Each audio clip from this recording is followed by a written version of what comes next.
We recently covered 6 new weapons making their way toward service for the Air Force and 5 more for the Navy. So this time, let's dive into the most strategically valuable and technologically advanced new weapons in the works for the US Army. Because this branch has been making some serious investments into emerging technologies as of late, and the hardware the Army's bringing online today promises to dramatically shift how combat plays out tomorrow. From hypersonic missiles to networked landmines, the Army has been watching conflicts unfold in places like Ukraine and funneling R&D funds toward ways to mitigate and overcome 21st century threats while delivering kinetic firepower to its targets in ways never before seen in the annals of warfare. Some of these new weapons are technological improvements on existing systems, meant to make them reach further and hit harder with better accuracy, while others reflect new warfighting concepts brought to fruition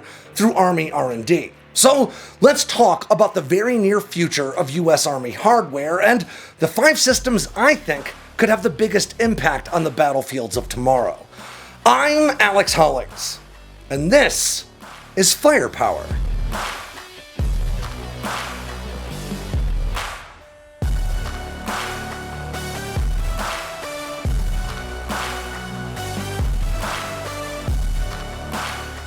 Federal authorities just charged 2 Chinese nationals living in the United States with acting as unregistered agents of China's CIA equivalent, the Ministry of State Security. Now, these men allegedly organized clandestine intelligence gathering operations on US naval bases and even recruited Navy employees to help with payouts of as much as $10,000 going back as far as 2021. And I've been staying on top of all this thanks to Ground News. Ground News is an aggregator that collects articles published by outlets all over the world and then places them all into a single easy-to-read feed that helps me not just stay on top of what's going on, but also to see right through most common forms of media bias. Here on Ground News, I can see that 153 outlets have already covered this story, including 22 left-leaning and 32 right-leaning ones. And coverage from both sides of the political spectrum's actually been pretty uniform, but I did notice one unusual pattern, with right-leaning outlets more likely to highlight that the US military was the target, with headlines like 2 Chinese nationals arrested in US for trying to spy on military. Whereas left-leaning outlets more often than not left that military part out entirely, with headlines like Justice Department says 2 Chinese nationals charged with spying inside the US for Beijing. Ground News also shows you vital information about each outlet along with those headlines, like their political bias, factuality rating, corporate ownership, or government affiliations. And I love the Ground News For You tab that compiles stories that I know are going to interest me because they're based on topics I've chosen to stay on top of. Ground News is a big part of my research and my day-to-day news consumption, and it can be for you too. Just go to ground.news/sandboxx with 2 X's, or, just follow that link in the description below to get a whopping 40% off the same Vantage plan that I use. Again, that's ground.news/sandboxx to get 40% off their Vantage plan that'll help you stay on top of things.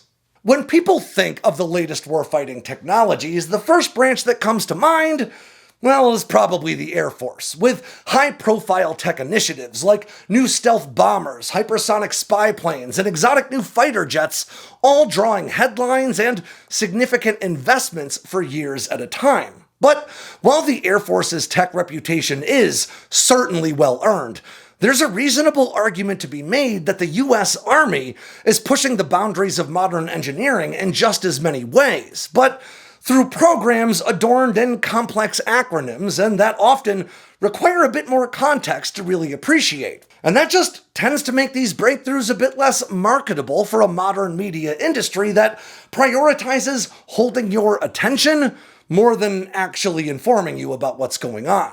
That is to say, that the US Army seems to be much better at fielding game-changing new combat hardware then it may always be at explaining those new gadgets to the public, making it sort of the spiritual inverse of national militaries in places like Russia, which devote considerable resources into conveying the image of technological prowess and military might, regardless of its actual combat capability. And as proof of that, it's worth noting that the US Army alone invests roughly 4 times as much into research and development each year as all of the Russian defense R&D budgets combined, which includes Russia's highest profile vaporware-adjacent efforts in air, on land, and at sea, like the Su-57 stealth fighter, the Avant-Garde hypersonic missile, and the Poseidon long-range nuclear torpedo. In fact, the Army alone is slated to spend more on research and development in 2025 than all but 24 nations spent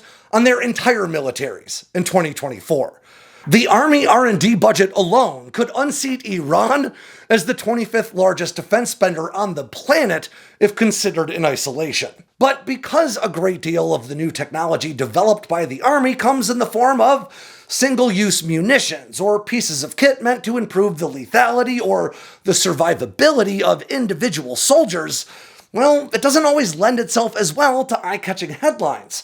Blue Force Tracker, a GPS-enabled system that gives commanders a real-time picture of friendly troop positions throughout the battle space, was absolutely revolutionary when the Army adopted it in the early 2000s. But dots on a screen don't make for as engaging a feature story as, say, a new stealth fighter in the works for the Air Force. So the F-22 program garnered a lot more press. But to be fair, there are other times when you might argue that the Army's focus on function over form, or capability over perception, can create a lack of public understanding when it comes to its real combat prowess. The MIM-104 Patriot air defense system, as one excellent example, has been in service for over 40 years, but today's most advanced Patriot batteries share almost nothing in common with their 1980s precursors aside from the name.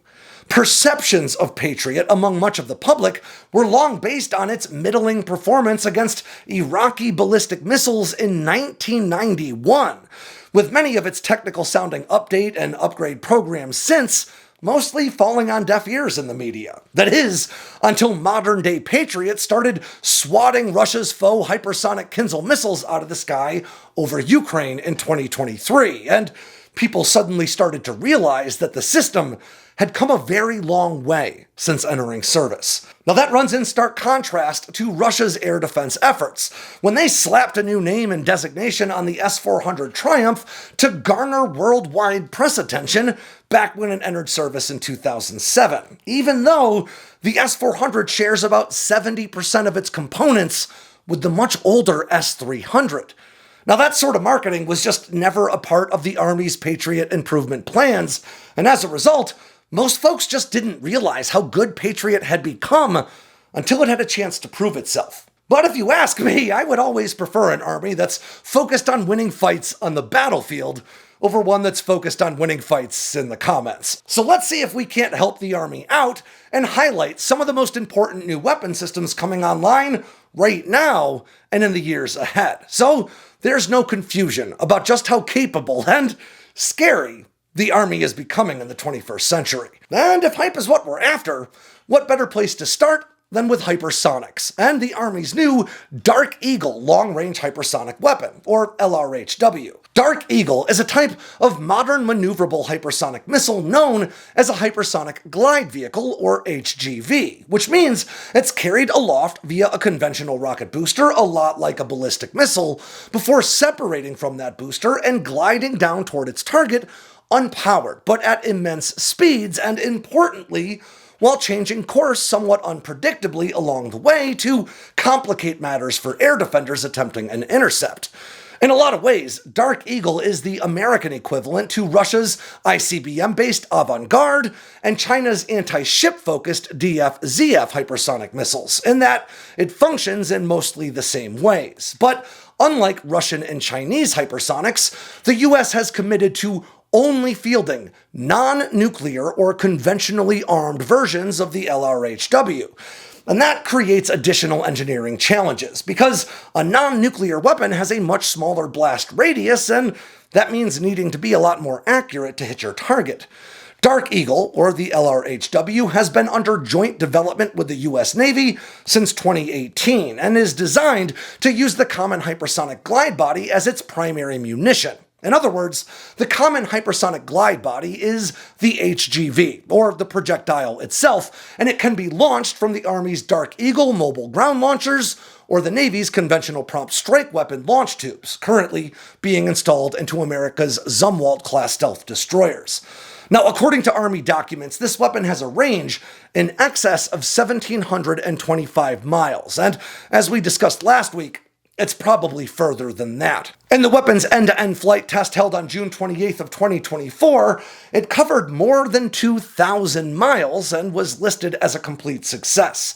And the Army conducted another successful end-to-end test of Dark Eagle from Cape Canaveral in December of 2024, and has another test scheduled at the end of this year. But in the meantime, these weapons are already being shipped out to Army units and are expected to be considered operational late in 2025 or early in 2026.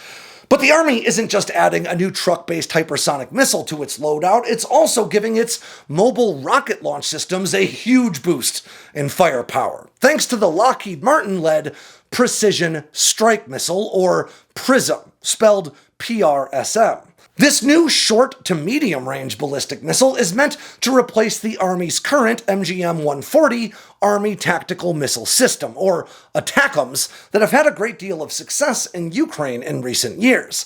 The ATACMS missile has a maximum reach of about 190 miles, while PrSM increases that to at least 310 for now, and potentially as far as 620 miles in the near future, all while having a small enough diameter to double the number of missiles carried and launched by M142 HIMARS and M270 multiple launch rocket systems alike.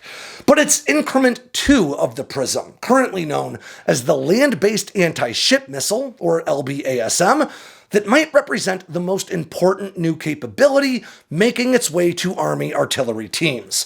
This variant of the missile swaps out the GPS-supported inertial guidance system used to strike stationary ground targets in the first iteration of the PrSM in favor of a new multi-mode guidance suite that adds both infrared imaging and anti-radiation seekers to the weapon. Now, this addition is ostensibly meant to turn these medium-range weapons into land-launched anti-ship missiles capable of striking adversary vessels while still hundreds of miles out to sea.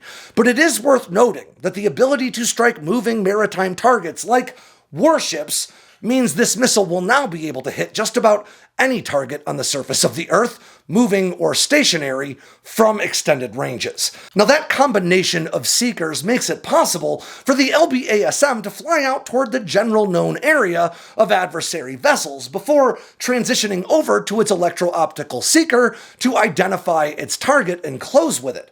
The Army demonstrated its ability to strike a moving vessel at sea with the PrSM for the first time in June of 2024. And 1 month later in July, Lockheed Martin announced new networking capabilities that allow both HIMARS and multiple launch rocket systems to get their target data relayed to them by F-35s or even fourth-generation fighters equipped with sniper targeting pods, making beyond-the-horizon anti-ship strikes that much easier to accomplish. Now, because of the inherent mobility of its launch system and the LBASM's extended reach, this missile could create significant headaches for Chinese forces in the Pacific, and the Army intends to start procurement of the anti-ship variant of the PrSM by 2028. Of course, in some corners of the internet, new weapons tech doesn't matter unless it has the word drone in it. So let's not forget about the lower-cost, shorter-ranged drone weapons already making their way into Army packs. But for the sake of brevity, we'll count all of these new Class 1 and Class 2 drones as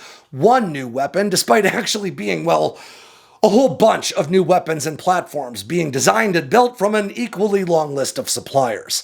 Among the most notable of these new systems might be the AeroVironment Switchblade series of loitering munitions, or kamikaze drones depending on your preferred labels. Both the Switchblade 600 and its older, smaller sibling, the Switchblade 300, have already proven to be very effective in the sprawling battlefields of Ukraine, where they've been used to engage Russian troops behind defensive lines and, perhaps most importantly, as an extremely potent anti-tank weapon.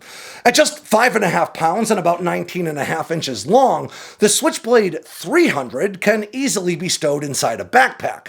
Once launched from a standard mortar tube, its spring-loaded wings and stabilizers pop out, giving it a wingspan of about 27 inches or around 68.6 centimeters, allowing the Switchblade to cover distances of around 6 miles at speeds of up to about 100 miles per hour, using an electric motor for propulsion with enough battery life to support about 15 minutes of loiter time. Operators can use the same control unit for the Switchblade 300 as other small drones already in service, like the Raven, Wasp, and Puma, using daytime color and infrared video feeds bolstered by GPS guidance to locate, identify, and engage targets with an onboard warhead that's roughly equivalent to a 40mm grenade. The system soon proved so effective that a much larger iteration, now known as the Switchblade 600, emerged in 2020, and has since been identified as the first purchase from the Pentagon's Replicator program.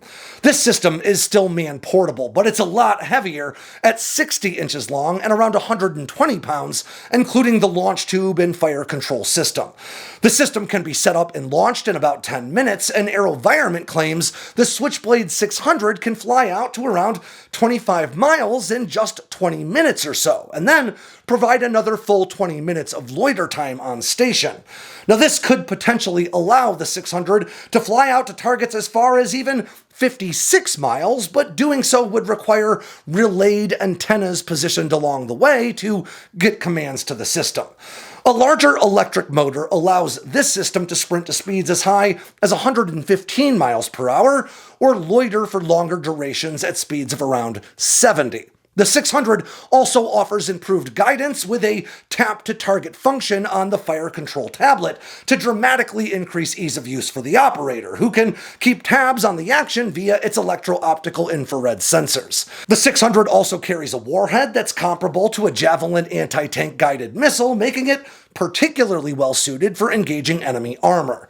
In August of 2024, the U.S. Army awarded AeroVironment a contract worth up to $990 million for an undisclosed number of Switchblade drones, but it is worth noting that these are just some of the drones headed for service, alongside others like the highly secretive Phoenix Ghost family of loitering munitions. Now, little has ever been disclosed about these secretive kamikaze drones, at least until they started being transferred to Ukraine in 2022. And now we know there are at least 3 variants, including the smaller Atlas drone that can carry an 8-pound payload to targets up to 74 miles out, the larger Disruptor that carries a 50-pound payload out to 372 miles, and the twin-boom Dominator that can reach out to 293 miles. While little is still known about these weapons, we do know that at least 5,000 have seen combat in Ukraine, and that lessons learned from that conflict are informing further changes to their designs. In fact, there are currently at least 63 small drone programs drawing funds from Pentagon coffers, including the Army's new X-10D reconnaissance drones being built by California-based Skydio. In May of 2025, Skydio announced their production capacity for the X-10D was already at 1,000 drones per month, with the ability to rapidly expand production anytime a surge is needed. They've already produced some 55,000 drones. But warfare isn't just about being on the offensive, it's also about holding territory. And that is where the XM204 top attack munition can have a huge impact.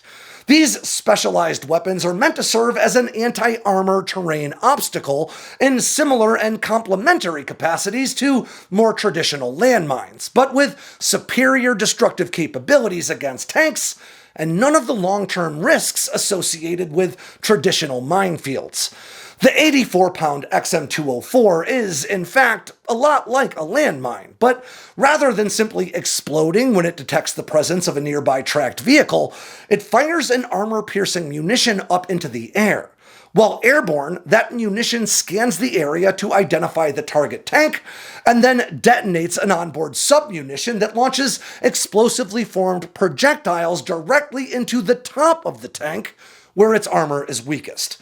According to Army documentation, the XM204 system autonomously detects, tracks, and can engage multiple target vehicles using seismic, acoustic, radar sensors, and a top attack explosively formed warhead. Each XM204 carries 4 of those armor-piercing submunitions and offers a 50-meter, or roughly 160-foot, strike radius. Now, these weapons can be placed by a 2-person team and require less than 5 minutes to arm. And if need be, there's a 30-minute arming delay that can be activated, with the system's self-destruct timeline set to 4 hours, 48 hours, or 15 days, to ensure these explosives don't just sit dormant for years and become a risk to human life long after the conflict has ended. And just as importantly, these are networked munitions, allowing soldiers to arm or disarm them to allow friendlies free passage through the area. These weapons have already been successfully demonstrated in training environments against a variety of targets, including T-72 tanks, and in April of 2025, the system completed its first Army-led first article testing to move into full-rate production. Of course, not all of the new weapons the Army's putting into service are entirely new. Some are existing weapons being modified for new applications, and that's exactly what the Typhon Strategic Mid-Range Fires, or SMRF system, is all about. In effect, the Typhon system gives the Army 4 of the Navy's Mark 41 vertical launch system tubes mounted on a truck-based erector launcher, allowing soldiers to launch up to 4 Tomahawk land attack cruise missiles, or even wildly capable SM-6s at adversary targets hundreds or even more than 1,000 miles away.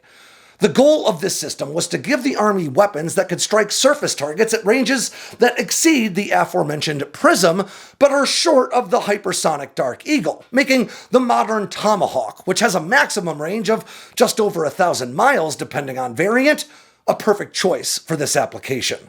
According to the Congressional Research Service, the Army intends to field these systems in batteries that include 4 launchers and an operations center, bringing a total of 16 missile cells to bear per battery. The inclusion of the SM-6 for these launchers creates even more complex challenges for adversaries to counter. As one of the most broadly capable interceptors on the planet, the SM-6 is rated to bring down airborne targets ranging from sea-skimming supersonic cruise missiles to high-altitude ballistic missiles, and, under the right circumstances, even modern hypersonic weapons.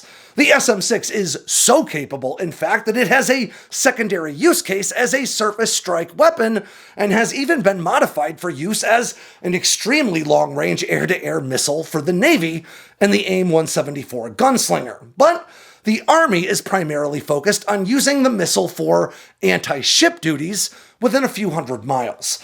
In April of 2024, the Army deployed the Typhon system for the first time, transporting it over 8,000 miles to the Philippines in roughly 15 hours via C-17 cargo aircraft. From an undisclosed airfield in northern Luzon, Philippines, the weapon system was said to be capable of engaging targets anywhere in the Luzon Strait, the waterway between the Philippines and Taiwan, and it could even reach some land targets on China's coast. Now, just as I've mentioned in my past new weapons videos, this is really just the tip of the iceberg, and there's already funding allocated to everything from new directed energy weapons to new missile defense sensor networks and a whole lot more. But for now, that ends yet another edition of Firepower from Sandboxx News.